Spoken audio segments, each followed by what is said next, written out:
Saya percaya bahwa kehadiran kita di tempat ini karena kita rindu bertemu dengan Tuhan, amin.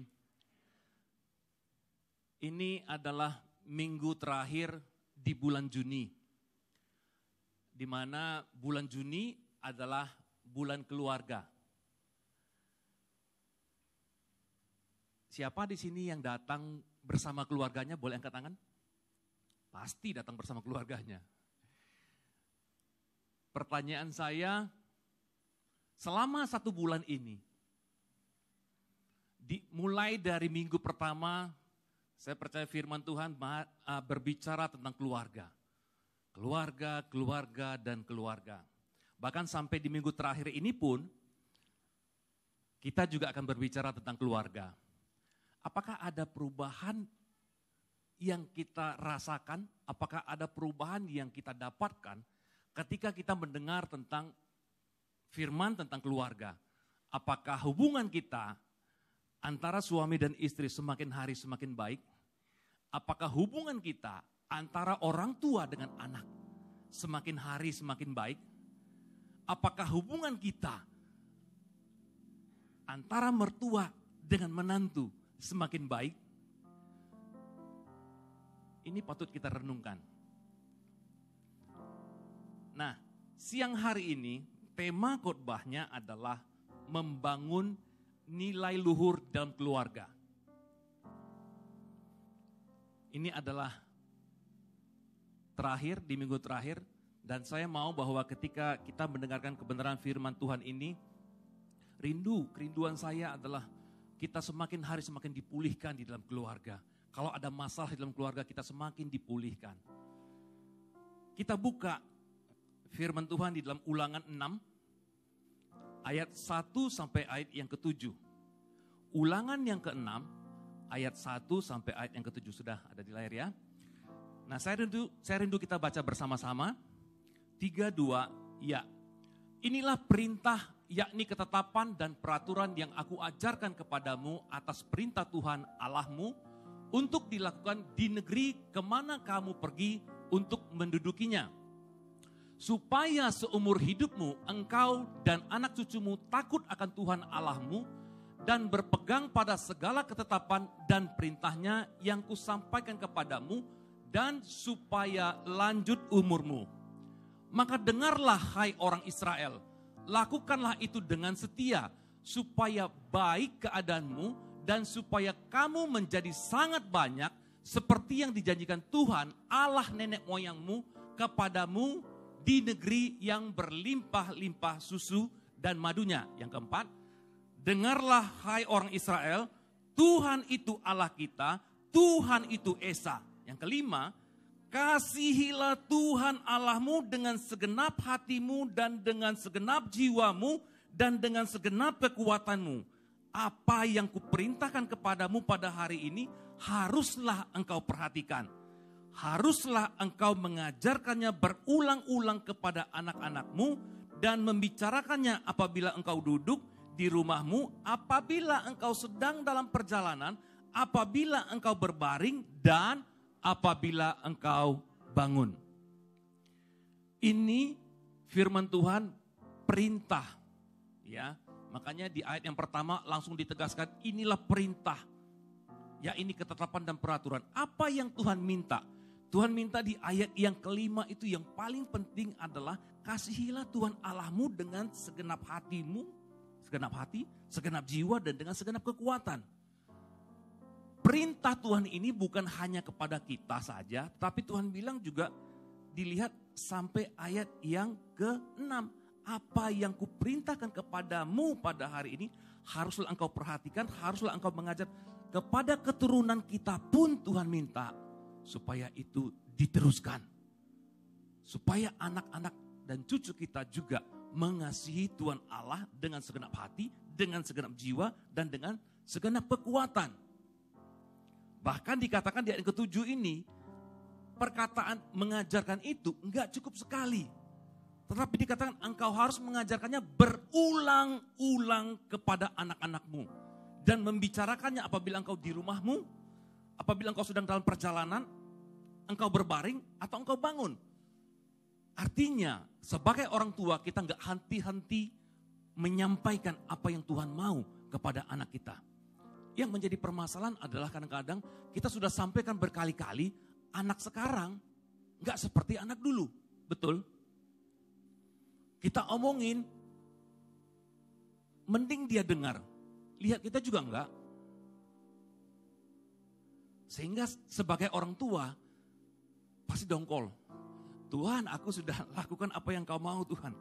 Tapi aku sudah sampaikan Tuhan. Aku sudah kasih tahu Tuhan. Aku sudah beritahu Tuhan. Kadang-kadang kita jengkel kan? Nah, Tuhan bilang, pertama Tuhan bilang perhatikan perintah Tuhan. Kemudian yang kedua, perintah itu harus dikatakan berulang-ulang.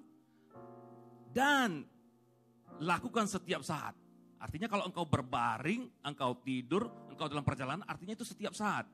Sehingga ketika kita menyampaikan kepada anak kita, sering kali kadang kita jengkel.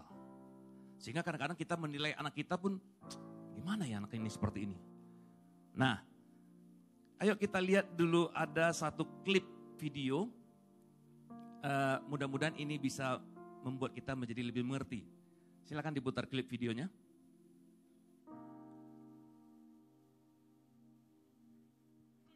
Ini adalah wawancara.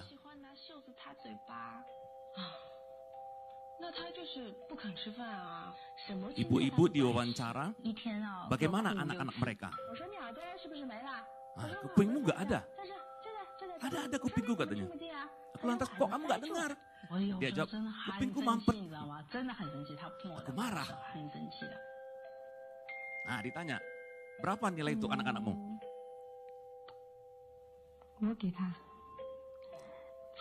Ibu kasih 7, yang ini 5, ada yang kasih 8, ada yang 8, ada yang 7. Ya. Ternyata anaknya juga ditanya tentang orang tua mereka.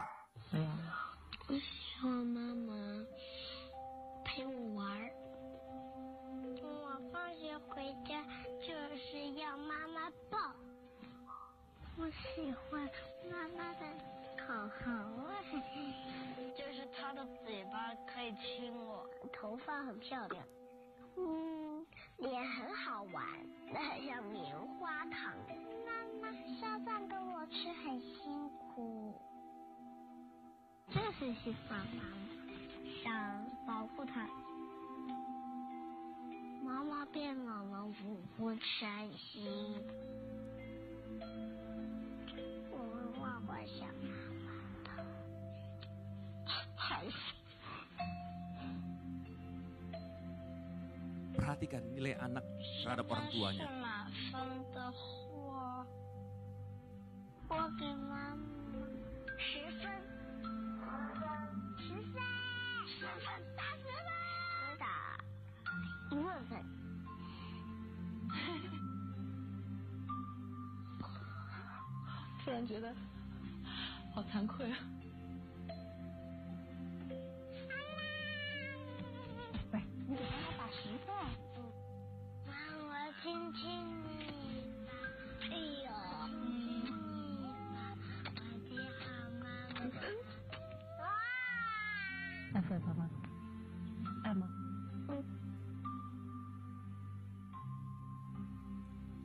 Oke, ini klip yang pertama.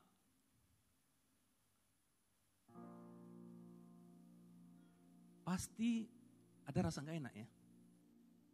Rasa gak enak. Kadang kita sebagai orang tua, lihat anak kita kok gak seperti yang kita mau.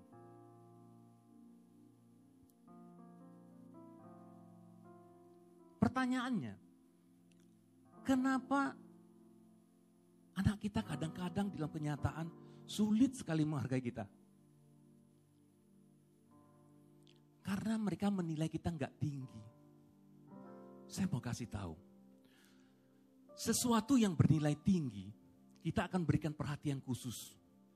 Kita akan melakukan segala daya upaya untuk mendapatkan nilai itu. Dan ketika kita dapatkan sesuatu, misalnya kita mau Kita mau mendapatkan, mau beli sesuatu, laptop misalnya seperti itu. Ini mahal. Harganya mahal. Ketika kita dapatkan itu, kita pasti sayang banget sama itu. Kita nilai itu tinggi. Kita rela mengeluarkan uang kita banyak untuk beli itu. Itu kalau ini bernilai tinggi. Tapi yang kita rasakan sekarang kenyataannya, kita sering mendapatkan sesuatu dari anak kita kok kita nggak dihargai. Aku sudah mengajari dia, Pak. Aku sudah memberitahu dia harus begini. Pagi kamu harus bangun pagi, Nak. Kamu harus rajin baca Alkitab. Rajin berdoa. Tapi kok nggak seperti itu ya? Saya mau kasih tahu. Yang harus mengajar anak-anak. Yang harus mendidik anak-anak. Itu adalah Bapa.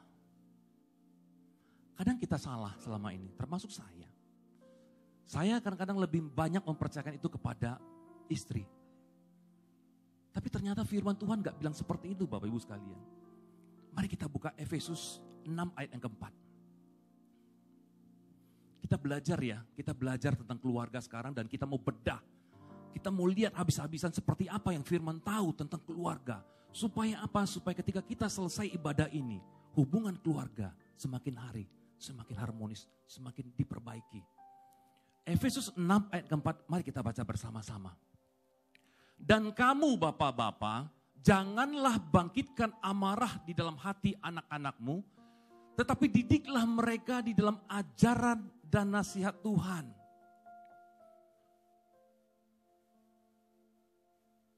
Kadang kita sebagai bapak sering ya, kita kadang-kadang sama anak, karena kita merasa sebagai bapak, sebagai orang tua, kadang-kadang waktu kita memerintahkan itu dengan kata-kata yang gak bisa diterima oleh seorang anak. Perintah, perintah, dan perintah. Mungkin gak keluar kata-kata, tetapi kadang dengan sikap dan mata kita, anak-anak bisa sakit, anak-anak bisa marah. Kita gak ngomong apa-apa, tetapi kita gak, begitu dia bertanya, kita gak ladeni dia menjawab. Kita buat supaya anak kita itu menjadi marah dan kadang-kadang kita happy. Berhasil aku. Masa sama anak seperti itu? Sama anak gak harus seperti itu bukan? Jangan bangkitkan amarah di dalam hati anak-anakmu. Tetapi apa yang diminta? Didiklah mereka di dalam ajaran dan nasihat Tuhan. Sudahkah kita mendidik dan mengajar anak-anak kita di dalam nasihat Tuhan? Sudah Pak, pertanyaannya di dalam nasihat Tuhan apa enggak? Dengan cara yang benar apa enggak? Kadang-kadang kita enggak sadar hati anak-anak kita sudah tersakiti. Dan kita enggak buat sekali, berkali-kali, hari ini, besok, lusa. Sehingga anak itu menjadi sakit dan dia simpan itu di dalam hatinya. Sehingga satu saat ketika dia sudah mulai besar, sudah tinggi seperti bapaknya, dia berani lawan bapaknya. Oh iya, waktu aku kecil aku bisa, aku diam. Aku gak ngomong Pak. Tunggu ketika aku sudah besar. Kalau kita mau anak kita, saya percaya sebagai bapak, sebagai orang tua, kita mau anak kita menghormati kita, betul? Kita mau anak kita memberikan penghormatan kepada orang tuanya. Walaupun dalam hal yang kecil gak harus hormat, gak harus begitu juga kali. Ya. Tetapi ada sikap yang ditunjukkan oleh seorang anak membuat kita merasa sebagai orang tua itu dihargai. Kolose 3 ayat yang ke-21. Ya. Kolose 3 ayat ke-21 berkata seperti ini. Nah mulai lagi. Hai bapak-bapak. Janganlah sakiti hati anakmu. Supaya apa? Supaya jangan tawar hatinya. Ini sering terjadi, sering kali kita lakukan sebagai bapak, sebagai orang tua. Kenapa? Karena kita anggap bahwa kita yang berkuasa, punya otoritas. Kita mampu, aku yang kasih engkau makan. Kadang-kadang ya, kita juga nggak etis ya berkata seperti itu kepada kita, anak kita ya. Nggak etis ya, kita ingatkan, papa loh yang kasih kamu makan. Papa yang sekolahin kamu. Udah tahu anak kita sebetulnya. Nggak usah diomongin. Dia udah tahu itu. Nggak usah diingetin sebenarnya. Perhatikan baik-baik. Jika anak kita itu sudah marah, terus anak kita nggak diajar dan nggak dinasihati di dalam Tuhan, dia tersakiti, kemudian hatinya tawar, pertanyaannya bagaimana dia bisa menghormati kita? Bagaimana caranya? Kita nggak mendidik dia di dalam kebenaran. Kita buat dia marah, kita buat dia tawar hati. Kita sendiri akhirnya kesulitan. Ketika anak itu sudah besar, kita kesulitan. Pak, bagaimana caranya lagi, Pak? Aku kan kadang sudah hopeless, Pak. Nggak tahu aku harus melakukan apa lagi terhadap anakku ini. Saya mengucap syukur, tapi mengucap syukur juga. Anak saya satu. Di dalam segala keberadaan anak saya bersyukur sama dia. Bapak Ibu mungkin punya anak 2 atau 3 atau 4, bahkan ada yang 5. Saya paham sekali betapa sulitnya, betapa nggak enaknya ketika kita berkata sama anak ini lain, ini lagi lain, ini berulah ini. Pak yang satu sih lumayan Pak, yang kedua nih Pak kurang ajar banget Pak, yang ketiga Pak, aduh Pak repot sekali Pak. Aduh. Tapi firman Tuhan bilang, masih ada harapan. Kita lihat di 2 Timotius 2, ayat 24-26. Masih ada harapan. Ya, 2 Timotius 2 ayat 24-26 berkata seperti ini. Sedangkan seorang hamba Tuhan. Siapa di sini hamba Tuhan? Nah, yang gak ngaku berarti hamba? Nah, tak jawab sendiri ya. Semua hamba Tuhan kan? Jadi, sedangkan seorang hamba Tuhan tidak boleh bertengkar. Ingat ya. Tetapi harus ramah terhadap semua orang. Ia harus cakap mengajar, sabar, dan dengan lemah lembut dapat menuntun orang yang suka melawan. Ini ya, ada kata-kata ya. Dengan lemah lembut dapat menuntun orang yang suka melawan, sebab mungkin Tuhan memberikan kesempatan kepada orang untuk bertobat dan memimpin mereka, sehingga mereka mengenal kebenaran. Dan dengan demikian mereka menjadi sadar kembali karena terlepas dari jerat iblis yang telah mengikat mereka pada kehendaknya. Tetap masih ada harapan. Ya. Artinya apa? Sebagai orang tua, sebagai hamba Tuhan, dikatakan tidak boleh bertengkar. Ramah terhadap semua orang, cakap mengajar, sabar enggak kita? Lemah lembut enggak kita? Kenapa? Karena dengan kelemah lembutan itu dapat menuntun orang yang suka melawan. Ini firman Tuhan bilang seperti ini. Sebagai Bapak, sebagai hamba Tuhan, ya, karena kita semua hamba Tuhan di sini, kita harus bisa lakukan ini. Masih ada harapan. Jadi jangan pernah menyerah dengan anak-anak kita. Amin. Apapun kenakalan mereka, apapun kejengkelan kita terhadap mereka, tetap masih ada harapan. Ya, tetap masih ada harapan. Nah, sebagai Bapak, ada beberapa prinsip sebetulnya yang harus kita ingat baik-baik. Prinsip yang pertama adalah bahwa kita, Bapak itu adalah sumber. Ya, sumber. Mazmur 128 ayat 4-6 berkata demikian. Ya. Sesungguhnya demikianlah akan diberkati orang laki-laki. Kembali lagi kepada bapak-bapak ya, laki-laki ya. Akan diberkati orang laki-laki yang takut akan Tuhan. Kiranya Tuhan memberkati engkau dari Sion supaya engkau melihat kebahagiaan Yerusalem. Yerusalem berbicara tentang keluarga. Seumur hidupmu dan melihat anak-anak dari anak-anakmu damai sejahtera atas Israel. Dikatakan apa? Laki-laki takut akan Tuhan. Apa artinya takut akan Tuhan? Simpelnya seperti ini. Orang yang takut akan Tuhan adalah orang yang mengasihi seperti apa yang Tuhan kasihi. Ya. Mengasihi apa yang Tuhan kasihi dan membenci apa yang Tuhan benci. Itulah definisi simpel takut akan Tuhan. Nah, tahu nggak Bapak Ibu sekalian apa artinya suami atau apa artinya bapak? Dalam bahasa aslinya, suami atau bapak itu adalah kepale. Ya, bukan palelu. Kepale. Kepala, ya. Sumber artinya. Kalau kita mau diberkati, kalau kita mau ada damai sejahtera kepada anak-anak kita, kita bisa melihat anak-anak, bahkan cucu kita, anak-anak dari anak-anakmu, ada damai sejahtera, kita harus menjadi orang yang takut akan Tuhan. Sumbernya dulu.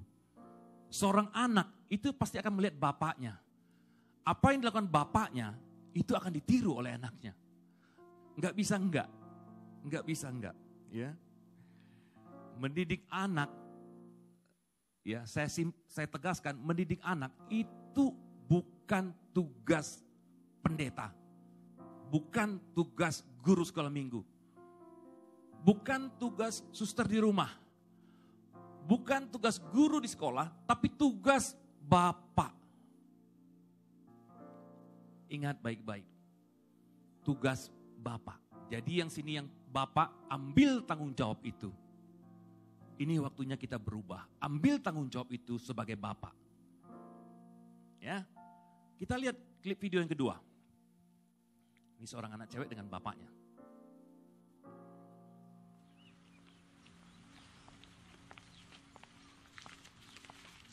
Daddy is the sweetest daddy in the world. Daddy is the most handsome. The smartest.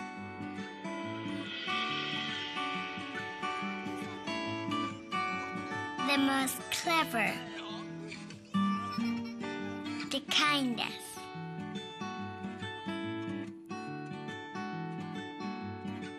He is my Superman. Daddy wants me to do well at school.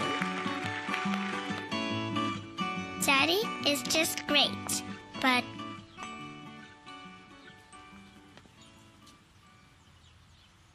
he lies.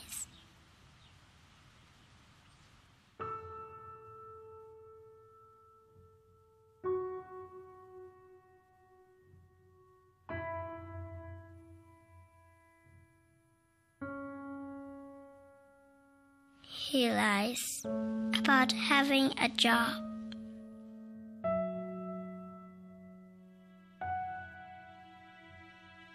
He lies about having money.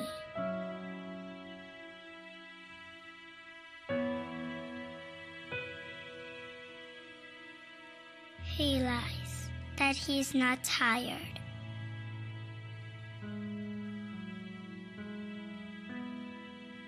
He lies that he's not hungry. He lies that we have everything.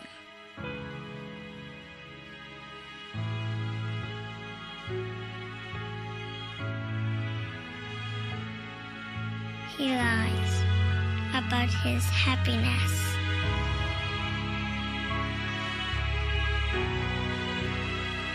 He lies because of me.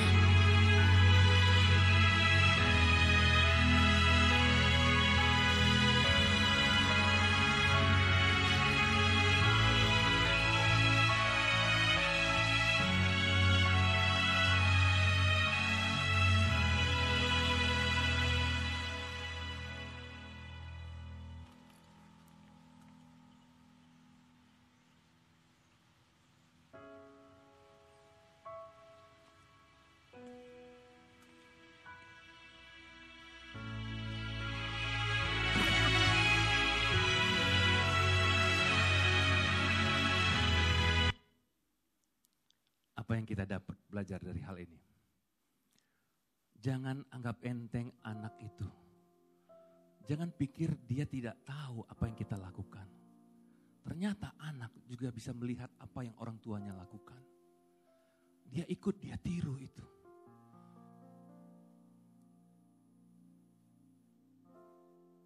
Apa yang anak lakukan? Dia lihat kepada orang tuanya. Saya termasuk orang yang tipenya tepat waktu. Saya kalau kalau mau berangkat gitu ya, mau ke Jakarta naik pesawat. Pesawatnya misalnya jam 8 pagi. Itu saya biasanya pengennya itu kalau bisa 2 jam sudah ada di airport. Saya pengen seperti itu. Saya dengan istri dalam hal itu sedikit berbeda tapi sekarang sudah berubah. Ya. Tapi itu turun kepada anak saya, Michael. Dia kalau ada jam yang harus jam berapa begitu, udah siap aja. Ternyata saya melihat bahwa itu dia tiru dari bapaknya. Sadar atau enggak sadar, anak-anak kita itu lihat pada bapaknya. Apa yang bapak lakukan? Bagaimana cara bapaknya menghadapi orang lain? Dia lihat itu. Dia lakukan itu. Bahkan perkataan-perkataan kalimat-kalimat dia itu kadang-kadang ikut kalimat bapaknya. Apalagi kalau yang namanya anak perempuan ya. Katanya anak perempuan lebih dekat kepada bapaknya. Anak laki-laki dekat kepada ibunya. Saya nggak tahu benar apa enggak. Tapi karena anak saya cuma satu laki-laki, saya dekat juga sama anak laki-laki saya. Nggak ada anak saya yang lain lagi.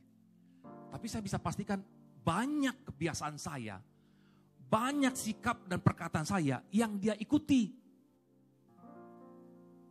Kalau kita yang sebagai sumber memberikan sikap, perkataan yang tidak baik, itulah yang akan ditiru. Kalau kita mau keturunan kita positif, bagus, baik, masa depannya baik, dididik di dalam Tuhan, orang tuanya juga harus benar di dalam Tuhan. Amin. Kalau mau anak kita itu rajin saat teduh, kalau mau anak kita itu rajin baca Alkitab, dia lihat siapa? Mungkin enggak kita katakan kepada anak kita, kamu doa ya, kamu baca firman Tuhan ya, kamu bangun pagi ya. Tapi sementara kita sebagai bapaknya, bangunnya jam 8, baca Alkitab kadang ada, kadang enggak. Doa, jangan tanya lagi. Dia mau tiru siapa? Terus bagaimana kita bisa bilang, kamu harus berdoa. Saya sudah mendidik dia Pak di dalam Tuhan. Masalahnya, perkataan itu enggak cukup, harus dengan sikap dan perbuatan. Amin. Prinsip yang kedua adalah proses. Mazmur 127 ayat 3-5. Sebagai bapak kita harus tahu ada proses. Sesungguhnya anak laki-laki adalah milik pusaka daripada Tuhan dan buah kandungan adalah suatu upah. Seperti anak-anak panah di tangan pahlawan, demikianlah anak-anak pada masa muda.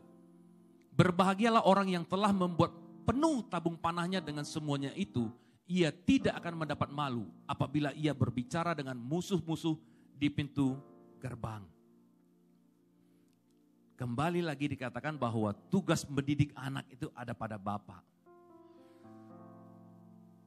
Anak-anak itu adalah milik pusaka yang Tuhan berikan kepada kita. Anak-anak panah itu, kita mau melesatkan kemana, kepada target yang kemana, itu di tangan pahlawan. Siapa pahlawan? Bapaknya. Waktu mau ditembakkan kemana, itu bapaknya yang buat.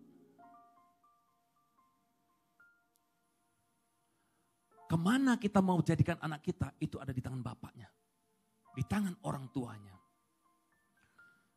Kebahagiaan sebagai orang tua bukan ada pada harta. Bukan ada kepada bisnis, bukan kepada karirnya. Kebahagiaan orang tua itu terletak kepada anak-anaknya. Bisa bayangkan, kita seorang yang sukses, terkenal di mana-mana, tapi anak kita rusak.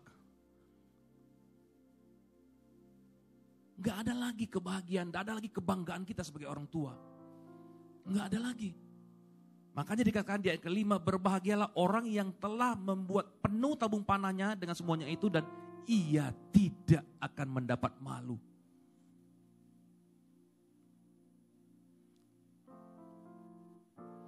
Jangan sampai orang di luar bilang kita, di luar bilang kita, tapi waktu kita sampai di rumah, istri dan anak kita bilang, paham maksudnya? Di luar, Kalau perlu 2 jempol, mungkin dengan jempol kaki. Saking hebatnya, terkenalnya. Bapak itu bagus sekali. Dahsyat sekali, perkataannya dahsyat, karismanya luar biasa. Waduh, saya kalau dengan bapak itu rasanya gimana gitu. Tapi begitu dia sampai di rumah, langsung sama sekali gak dihargai.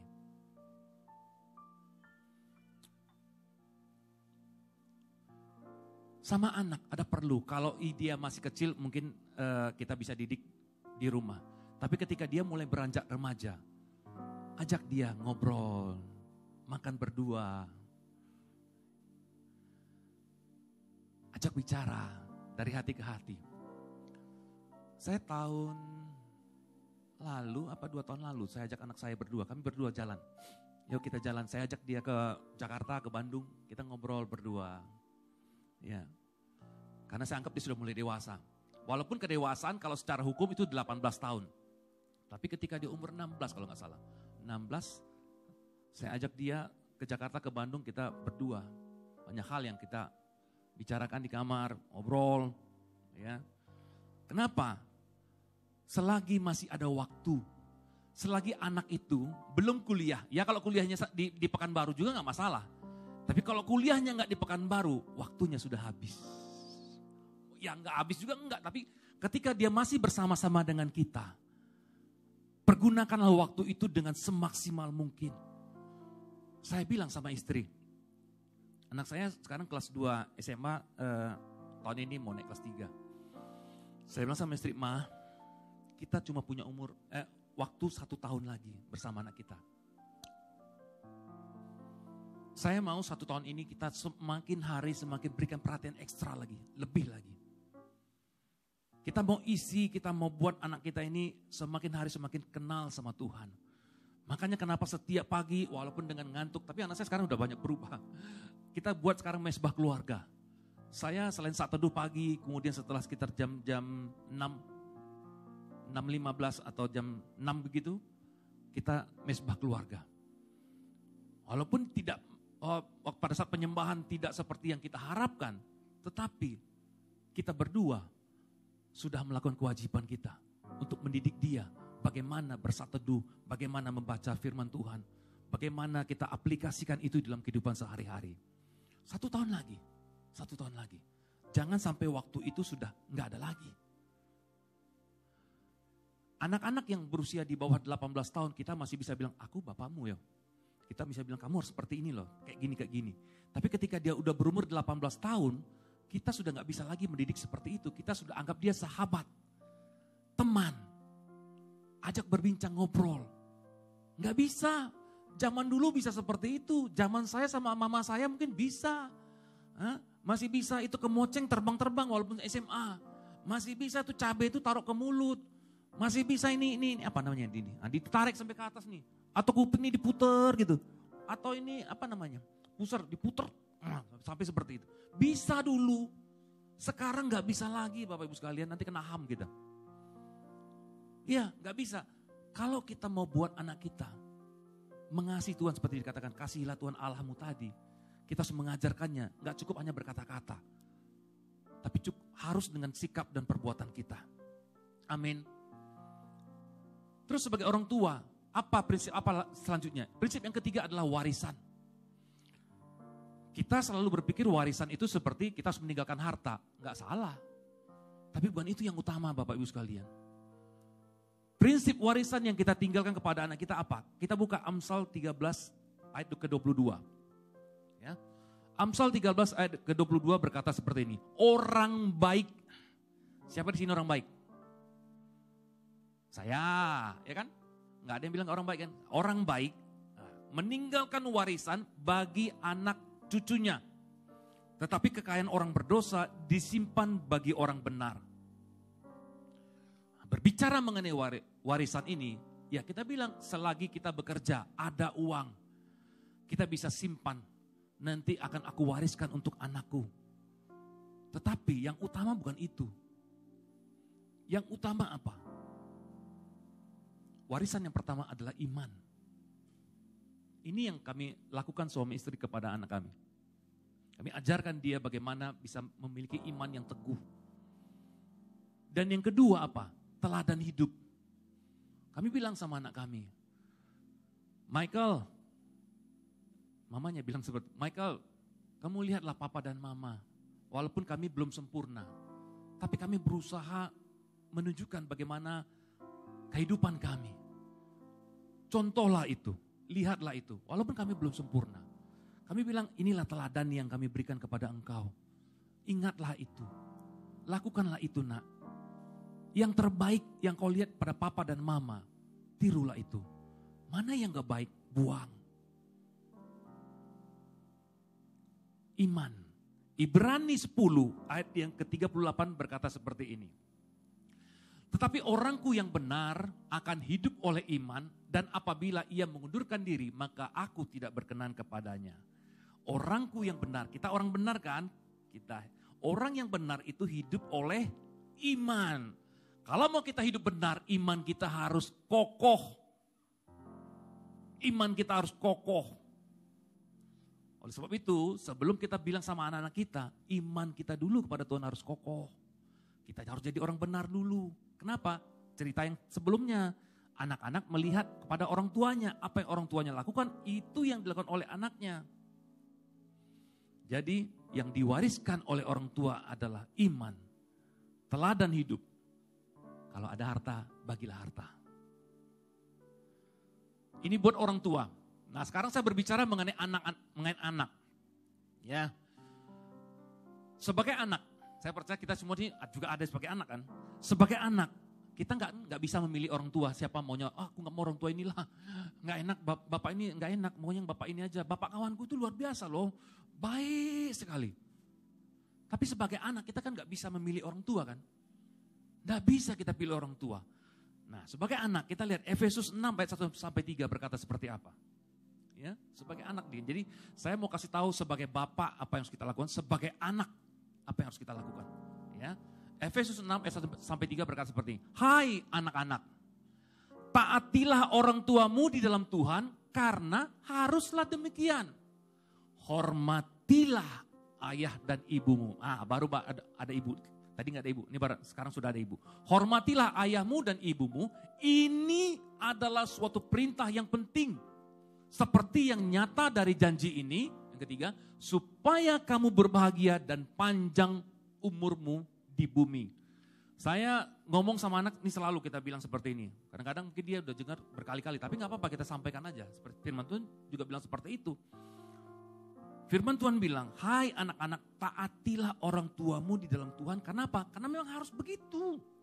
Kenapa seperti itu? Karena inilah perintah. Tuhan bilang inilah perintah yang penting. Supaya apa? Supaya kamu bisa berbahagia dan panjang umurmu di bumi. Jadi sebagai anak, ya saya juga anak nih. Kenapa saya bilang sebagai anak? Karena saya masih punya mama.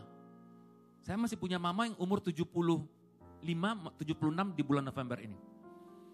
Ya sebagai anak saya tahu kadang-kadang mama saya menjengkelkan. Menjengkelkan kadang, tapi sebagai anak kita harus tahu. Kita harus menghormati dia.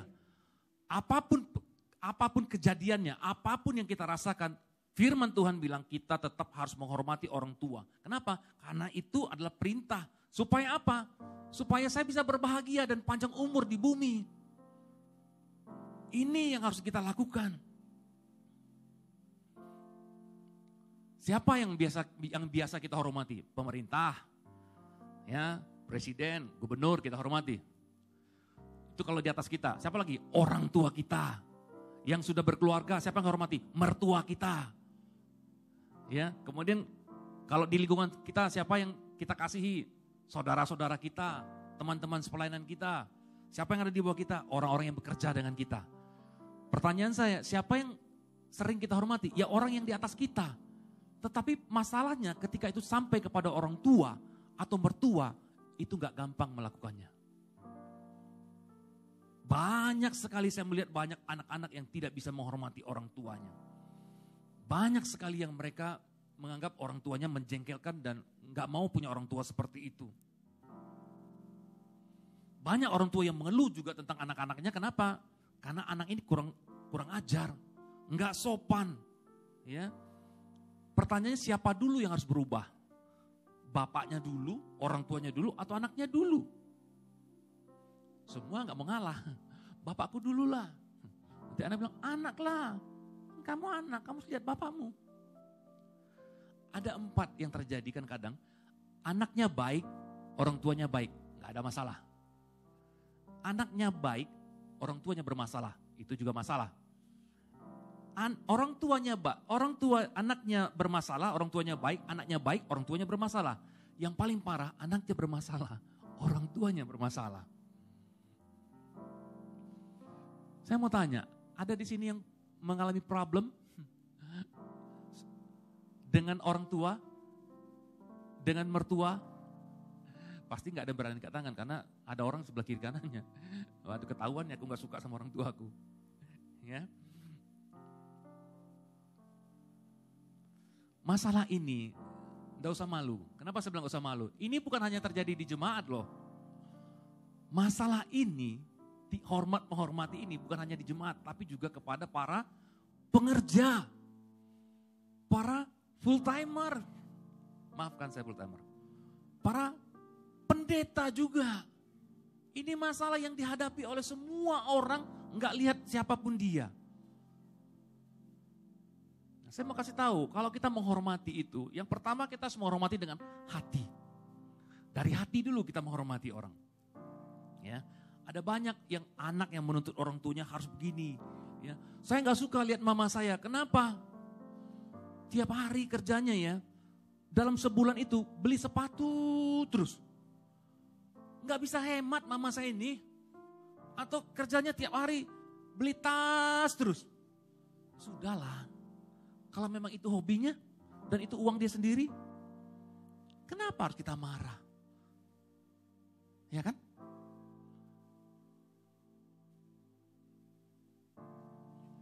Kalau kita mengatakan bagaimana kita bisa mengasihi Allah yang tidak kelihatan. Sementara orang tua yang kelihatan aja kita nggak bisa mengasihi. Nah, mungkin kita bisa bilang kita mengasihi Tuhan.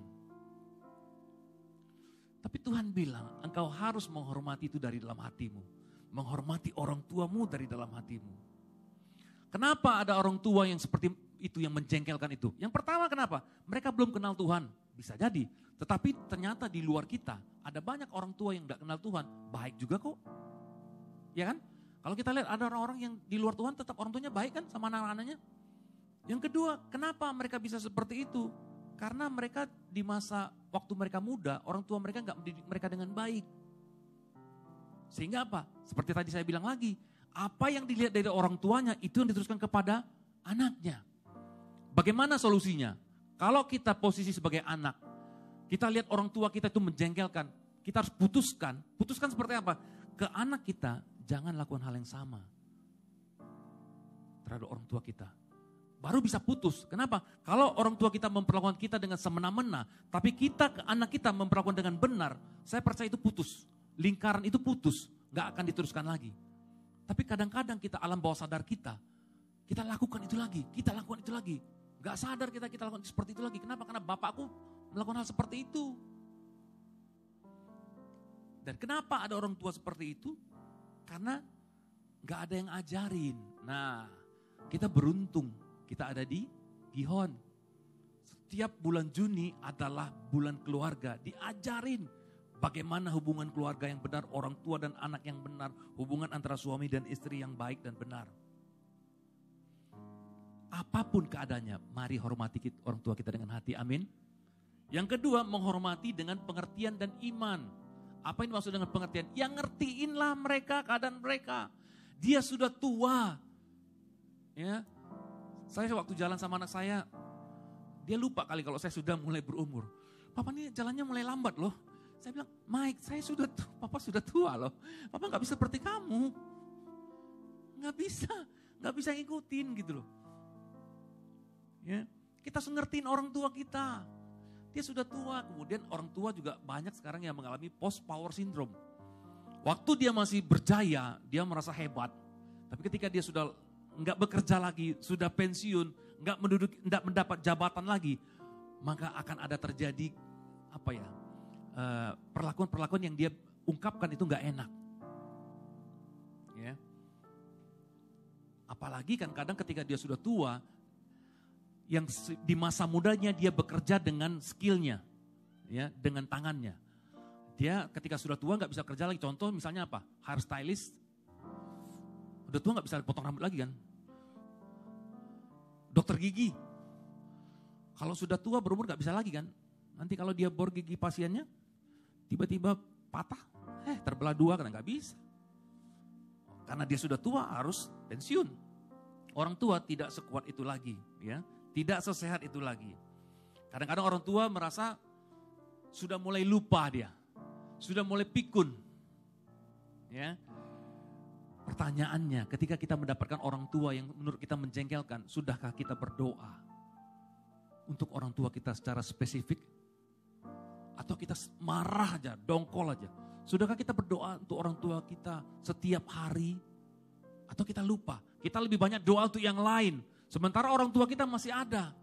Tapi kita lupa. Tugas kita sebagai anak adalah mendoakan dia, mendoakan orang tua kita, ngertiin mereka dan berkati mereka. Menghormati dengan iman artinya apa? Tetap percaya bagaimanapun orang tuaku ini, aku percaya Tuhan pasti mampu ubahkan. Amin. Itu namanya menghormati dengan iman. Nah, tugas sebagai anak kita harus mendoakan mereka. Orang tua kita kadang-kadang sudah mulai tua, dia sudah mulai lupa sesuatu dan dia bertanya seringkali. Ya, ayo kita lihat video klip yang ketiga.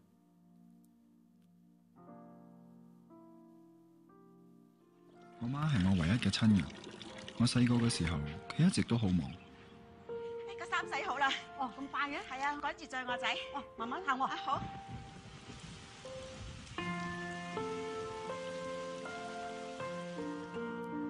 只有喺食飯嘅時候，我先見到佢。家煩惱。Ibunya selalu bertanya, mau tambah nasi? 無論幾忙都好， Betapa 佢都會陪我食 sibuknya 飯。 dia, 家 dia 煩。 tetap luangkan waktu untuk makan bersama anaknya. Dan setiap makan, dia tanya, mau tambah nasi? Anaknya baik tuh. Nah, dia kasih ke mamanya. Ketika anaknya mulai remaja, masalah mulai terjadi. 今晚翻唔翻嚟食飯？ Sibuk. 唔知啊，唔知啊。而 Enggak, 家輪到 udahlah. 我好忙，我喺見面嘅時 Nah, 間 anak-anak mulai 就 sibuk 冇 dengan 意思。 teman-temannya, bermain bersama teman-temannya. Ibunya mulai kehilangan dia. Ya, dia sudah mulai bekerja.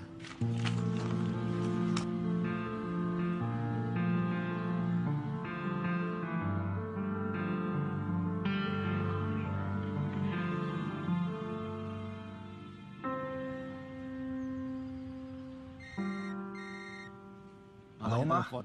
今年翻唔翻嚟過年啦 Kamu pulang? 忙啊， Saya 遲啲 sibuk. 先傾啦。 ？OK 啦，我唔阻你啦。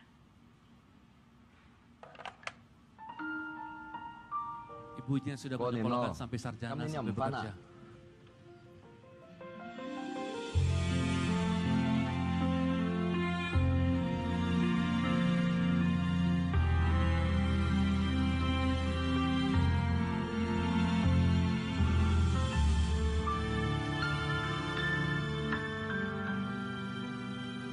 Imlek, ibunya makan sendirian.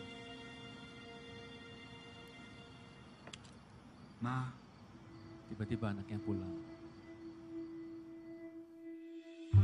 我終於明白佢點解時時叫 Sekarang 我 baru 加 aku 飯。 sadar, kenapa 其 dia 實 selalu bilang tambah 我食 nasi. 耐啲嘅話，我就可以 Supaya 陪多佢一陣。 banyak waktunya bersama-sama dengan anaknya.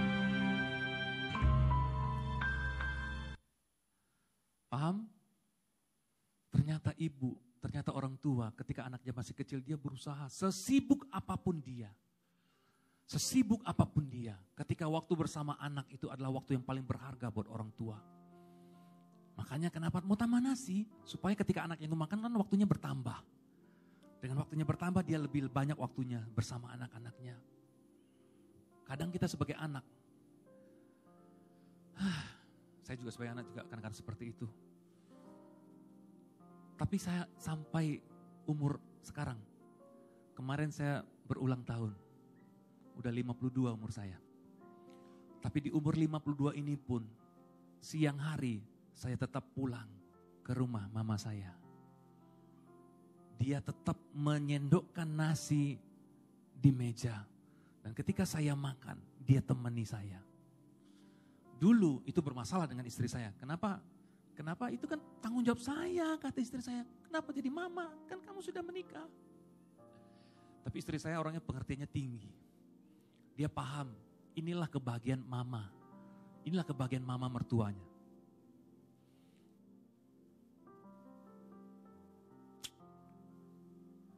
Luar biasa ya, seorang ibu. Ada banyak waktu. Kadang pulang siang, paling saya setengah jam. Kenapa karena saya harus bekerja. Tapi saya bilang, Tuhan, di dalam waktuku yang mepet ini Tuhan, aku pulang, aku lihat mama. Mama lihat saya pulang, dia sendokkan makan, jangan banyak-banyak. Allah, kamu kan masih kurus. Kurus apa? Saya bilang, ini lihat, saya bilang, udah kamu masih kurus. Terlalu banyak dikasih makan. Dan kadang, begitu dia sudah umur 75, makanannya 1 minggu, jenisnya bisa diulang 3 kali. Bisa paham? Paham maksud saya, bosannya kita dengan makanan itu? Bisa paham? Saya bosan, jujur ya, saya bosan dengan makanan itu. Tapi karena saya mengasihi dia, saya tetap datang pulang makan. Istri saya pulang juga ke rumah mama jadinya. Tapi kalau istri saya dapat excuse, kadang-kadang itu pun ditanya, kok hari ini gak datang? Awas besok gak datang ya, sampai seperti itu. Itulah kebahagiaan mama saya, bisa melihat saya makan bersama dengan dia. Waktu yang diberikan seperti itu buat saya waktu yang berharga. Saya gak tahu berapa lama lagi sama mama saya hidup. Saya gak tahu. Tapi selagi masih ada waktu, berikan yang terbaik untuk orang tua kita. Amin. Selagi masih ada waktu. Yang ketiga, kita menghormati dengan perkataan. Apa maksudnya menghormati dengan perkataan? Pak, gimana saya bisa menghormati orang tua saya, Pak? Orang tua saya buat hati saya sakit. Dia selalu bandingkan saya dengan abang saya. Dia selalu bandingkan saya dengan anak tetangga. Sakit hati saya, Pak. Gimana Pak, hati saya luka, gimana saya bisa menghormati orang tua saya? Banyak juga memang kadang-kadang orang tua yang gak bersyukur. Anaknya sudah berusaha memberikan yang terbaik untuk orang tuanya. Tapi kadang-kadang saya memberikan misalnya orang tua saya 500.000. Itu sudah menganggap saya udah besar misalnya seperti itu. Masa kasih segini?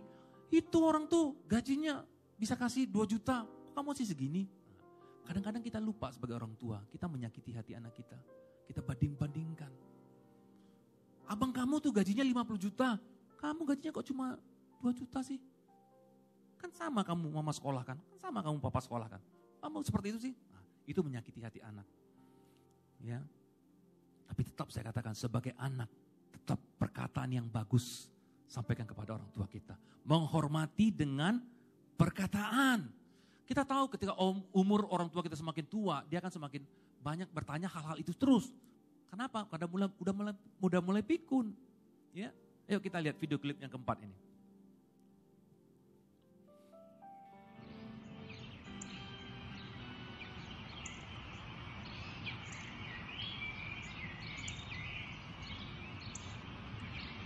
Seorang bapak dan anak duduk di taman. Anaknya baca koran. Nah, tiba-tiba ada burung datang. Τι είναι αυτό? Ένα σφουργίτι. Itu burung gereja.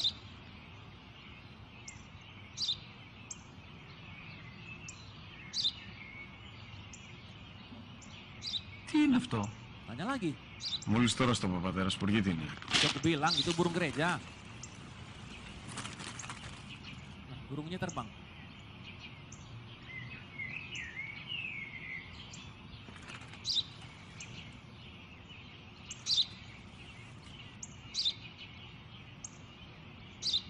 Τι είναι αυτό?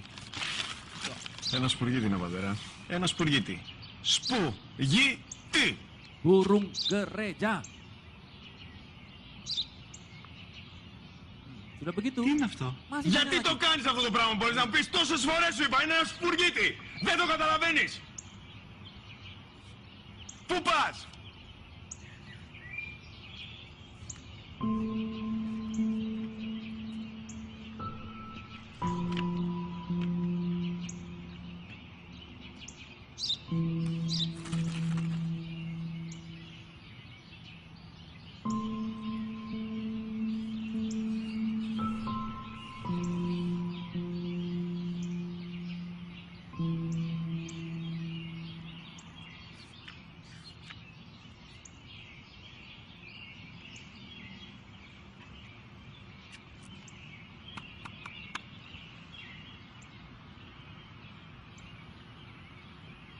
Δυνατά.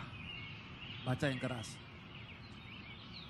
Σήμερα ο μικρός μου γιος που πριν λίγες μέρες έκλεισε τα 3 καθόταν μαζί μου έξω στο πάρκο όταν ένας σπουργίτη ήρθε και κάθισε απέναντί μας. Ο γιος μου με ρώτησε 21 φορές τι ήταν αυτό και του απάντησα και τις 21 φορές ότι ήταν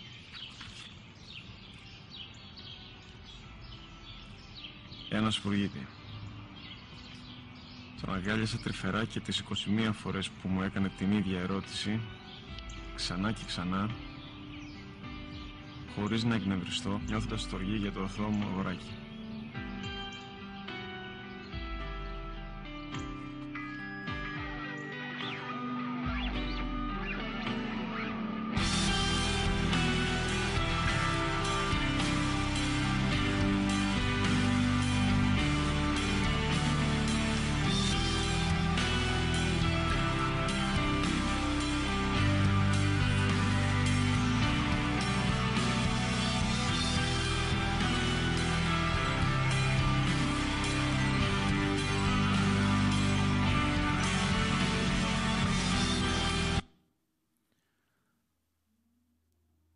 Saya rasakan ini Bapak Ibu.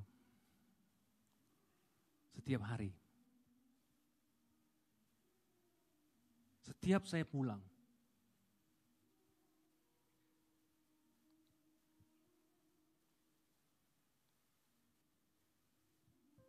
Dia selalu bilang ini. Michael mana? Saya bilang, di rumah mah. Oh. Nanti 5 menit lagi, dia tanya lagi, Michael mana? Nggak sekolah dia mah di rumah. Nanti 10 menit lagi tanya lagi, kok Michael nggak kesini? Bapak Ibu, kadang kita di kantor ada masalah. Kadang kita lagi jengkel kadang. Ya, kadang kita lagi ada problem, ada masalah yang pelik sekali. Tapi kadang kalau kita pulang, kita menghadapi makanan yang seperti itu terus, itu udah masalah. Terus tanya lagi. Jengkel nggak? Jengkel kadang. Kalau mama saya masak tahu goreng, dia pasti ada cabenya tuh. Saya pulang, saya masih dikasih rantang Bapak Ibu. Saya nggak cuma makan siang di rumah mama saya. Jadi makan siang dan makan malam kami itu masih makan masakan mama saya. Masih. Jadi setiap saya pulang tuh dikasih rantang yang tingkat 4 itu. Saya masih bawa pulang rantang ini. Ini notaris loh. Hamba Tuhan, pendeta, tapi pulang bawa rantang. Ya. Dia bikin tahu goreng itu ada cabenya. Dia tanya sama pembantu, cabenya udah dimasukin belum? Itu bisa 10 kali. Di depan saya lagi. Cabenya udah dimasukin. Nanti berapa lama? Cabenya udah dimasukin. Sudah mah. Tanya lagi, cabenya sudah dimasukin. Kadang ya saya paham sebagai anak jengkel kadang. Tapi karena saya mengasihi mama, saya paham. Memang sudah seharusnya dia seperti itu. Mudah-mudahan saya belum pernah membentak untuk hal yang seperti itu. Pernah sekali dan saya menyesal sekali. Itu saya bentak. Pernah sekali. Tapi saya janji enggak lagi Tuhan. Enggak lagi. Saya berharap kita semua di sini lakukan hal yang sama kalau masih punya orang tua. Amin. Yang terakhir menghormati dengan tindakan dan kekayaan. Ini agak telat sedikit ya kita ya. Tapi saya mau bahwa kita kelar semua hubungan dengan bapak dan anak. Menghormati dengan tindakan dan kekayaan. Ya tadi dengan tindakan tadi, ajak orang tua kita. Kalau kita sudah bekerja, ajak orang tua kita makan. Temani dia ke dokter. Ajak ngobrol. Mengajak ngobrol orang tua itu masalah besar kadang-kadang. Betul enggak? Karena ternyata lebih asik ngobrol dengan teman, lebih asik kita buka handphone, lebih asik kita buka Facebook, lebih asik kita buka Instagram, daripada kita ngobrol dengan orang tua kita. Betul apa betul?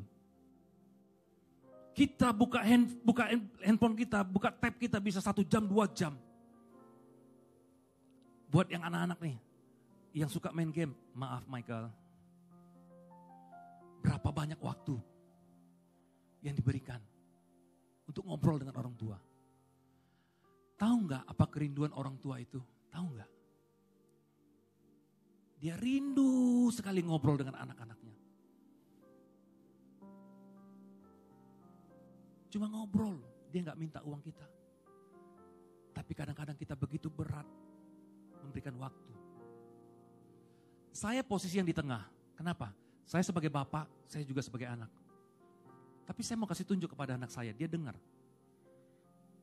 Selagi masih ada waktu, ketika saya pulang makan, saya usahakan untuk ngobrol dengan orang tua saya. Supaya dia bisa lihat bahwa mama saya rindu bicara dengan saya. Dan dia harus tahu bahwa papanya, mamanya juga rindu. Berikan waktu untuk ngobrol dengan orang tua. Menghormati dengan tindakan. Dan terakhir kekayaan. Kalau kita punya uang, berkatilah orang tua kita, ajak jalan kemana. Berkati. Ulang tahun diberikan kado. Anniversary diberikan kado. Berikan penghormatan. Kalau kita lakukan itu, maka apa yang Tuhan minta kepada kita untuk mengajarkan berulang-ulang, untuk bisa mengasihi Tuhan Allah dengan segenap hati, segenap jiwa, dengan segenap kekuatan, itu bisa terjadi. Amin. Nah, seberapa besar kita menghargai anak kita, seberapa besar anak kita menghargai kita, kitalah yang tahu jawabannya. Video klip terakhir ini menjadi penutup. Saya minta para pemain musik bersiap-siap, singer bersiap-siap naik ke atas, tapi kita lihat dulu video ini ya. Klip terakhir.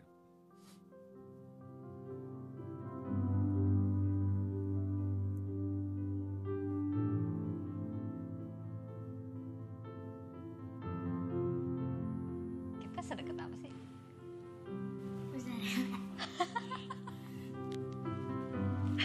Kita sedekat apa sih? Kayak keju gitu. Kayak keju gitu? Kalau mozzarella lengket. Kayak mozzarella. Selengket itu. Selengket itu. Mereka tidak tahu apa yang akan ditanyakan oleh anaknya. Ayah, apa yang bikin ayah bangga sama aku? Apa yang bikin Bapak bangga dengan Farel? Bunda, apa yang bikin Bunda bangga sama Alun? Kok pertanyaannya kayak gini-gini sih? Apa yang bikin ayah bangga dengan Fahira? Dari mulai kelas 1 sampai sekarang nih, kamu teringat satu terus, itu yang bikin ayah bangga. Semuanya. Dari kecil Alun gak pernah nyusahin, dari kecil Alun selalu tahu apa yang Alun mau dan bisa selalu cerita-cerita sama Bunda. I'm so proud of you. Karena kita sudah pintar, sudah dewasa, sudah bisa memilah mana yang baik dan benar. Jadi payahmu dari kuliah sampai kerja sekarang, Mama Papa terima kasih. Rani sudah memberi yang terbaik buat keluarga. Dan kamu selalu berusaha semaksimal mungkin untuk menjadi yang terbaik dan membanggakan orang tua. Cukup memperhatikan Mama dan Papa dan adik-adik kamu. Dan kamu sudah bisa mandiri. Bunda bangga nggak sama Sarah? Bangga banget. Bunda bangga punya Anung, punya Sarah. Udah seneng punya Anung. Anung tuh anugerah buat Bunda. Anugerah buat ayah. Anung tuh kayak surprise yang diciptakan Tuhan buat Bunda sama ayah. Udah sayang banget sama Anung.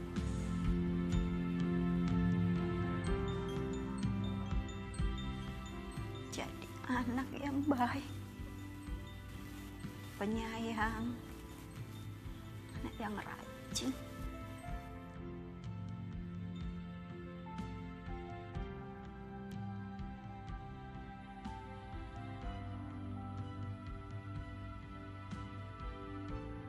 terima kasih untuk perhatiannya, pengertiannya. Kalau aku pulang malam, jadi nggak bisa kasih perhatian lebih untuk papa. Kalau papa misal sakit, terus Sarah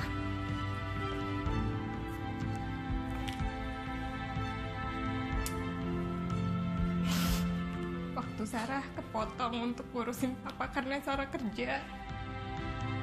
Mendidik aku dari aku masih kecil sampai sekarang aku udah gede, ayah sekolahin aku sampai sekarang aku udah bisa tumbuh dewasa. Ayah akan lakukan yang terbaik. I'll do my best for you, everything. Terima kasih ya Bun atas semua yang Bunda lakukan untuk Alun.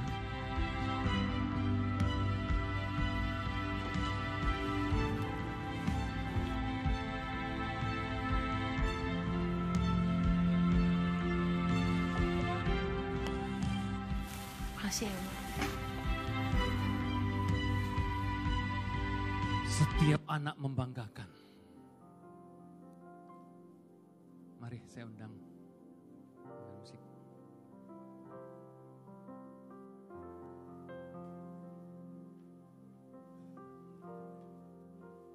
Mari kita tundukkan kepala.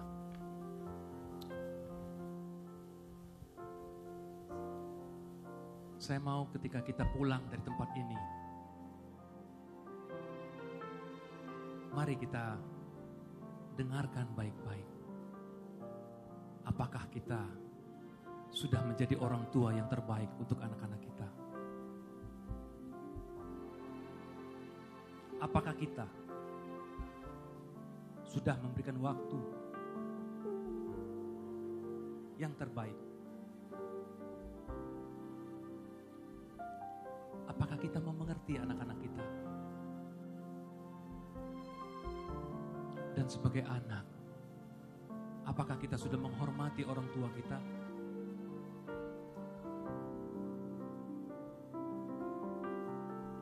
Mari kita renungkan ini. Kalau masih ada masalah, jemaat yang hadir di CP yang ketiga ini, masih hubungan antara orang tua dan anak yang tidak beres, orang tua dan anak yang masih menyimpan kepahitan, yang masih membenci orang tuanya walaupun dia tidak bisa berkata apa-apa. Dia merasa bahwa kenapa aku dibedakan dengan saudaraku? Kok bapakku memperlakukan aku seperti ini? Kenapa apa yang aku pertanyakan tidak pernah diselesaikan dengan baik? Dan sebagai anak, kalau kita merasa orang tua kita ini sangat menjengkelkan. Sebagai orang tua kita, anak kita ini kenapa seperti itu? Aku sudah memberikan yang terbaik untuk dia.